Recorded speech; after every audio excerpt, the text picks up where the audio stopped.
네, 안녕하세요. 호들만 삭스입니다. 오늘은 100조 이상의 그 부를 이룬 주식 투자의 명인 워렌 버핏에 대해서 한번 알아보려고 합니다.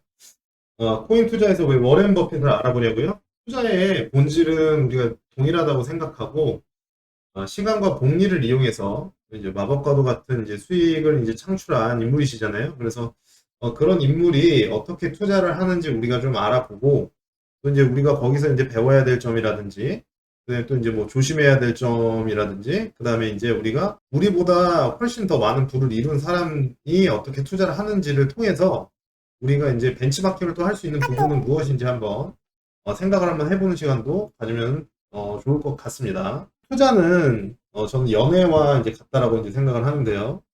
만약 여러분들이 이제 연애할 때 그 이제 그 사랑하는 사람의 말을 그 고지고대로 이제 듣는다면은 이제 바보라는 소리를 아마 듣게 되겠죠. 지금 워렌 버핏을 보면 상화폐에 대해서 처음 이제 그 포지션이 상당히 부정적이었습니다. 주주총회에서 뭐 쥐약이라고까지 이제 표현을 했어요. 뭐 다른 인터뷰에서는 이제 망상이다. 뭐 보유 가치가 없는 이제 비트코인은 뭐 이제 사기꾼을 끌어들이는 이제 매력을 갖고 있다. 뭐 이렇게까지 좀 아주 강하게 이제 비판적인 어조를 가지고 이야기를 했습니다. 그래서 비트코인이 좀 이제 불쌍하기까지 보였죠. 엄청나게 이제 비판을 많이 받았고, 또 여기서 이제 우리는 어, 일반 투자자들이 이제 해야 될 질문이 있습니다. 그래서 왜 이렇게 비트코인에 대해서 이제 비판을 엄청나게 할까? 그래서 이제 관점을 한번 바꿔봐야 되죠. 진짜 비트코인이 망상이고 진짜 쥐약인가? 이제 생각을 한번 해봐야 된다는 거죠. 그런 생각을 해본 것과 이제 해보지 않고 그냥 이제 워렌 버핏 이야기를 듣고 이제 투자를 이제 진행하는 거는 결국 이제 남의 말을 듣고 내 재산을 이제 똑같이 이제 따라하는 방법밖에 안 되죠. 그래서 그건 상당히 이제 잘못된 방법이고요. 모든 이제 투자에 대한 어떤 결심이나 생각들은 우리가 자기의 어떤 그 관점에 의해서 그리고 결심에 의해서 해야 된다. 누구도 책임을 져주지 않기 때문에. 근데 워렌 버핏이 보기에 이런 뭐 제3자가 봤을 때는 상당히 이제 강한 인터뷰였음에도 불구하고 좀 약했나 봅니다. 그래서 누구를 호출하죠? 이제 친구를 또 호출을 합니다. 뭔 거야 좀 도와줘봐. 대중이 알면 안 되잖아. 그래서 대중들이 알면 비트코인의 가격이 올라간다. 그래서 그 전에 사야지. 뭐 이제 이런 이야기를 했죠.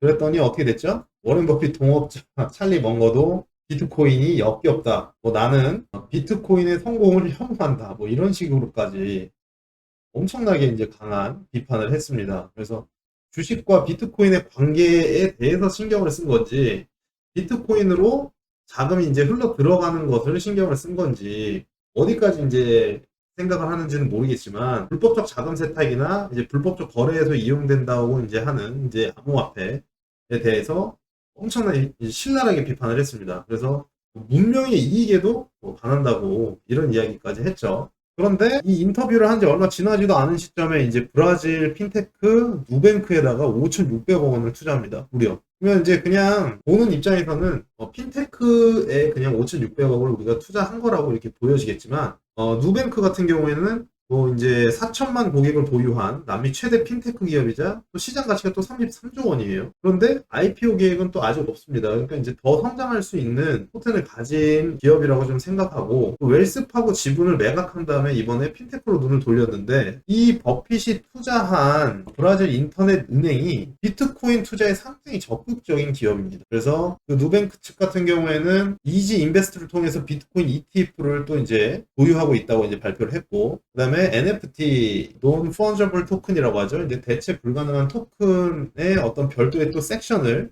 전용 섹션을 또 열었다고 발표를 했습니다. 그러면 5,600억 원을 투자하는 이 의사 결정에 워렌 버핏과 찰리 머머가 누뱅크가 실질적으로 비트코인에 적극적이고 NFT의 어떤 전용 섹션을 열 것이다. 그래서 기업의 어떤 가치를 계속적으로 올릴 것이다라는 어떤 이런 전략에 대해서 모르고 투자를 했을까요?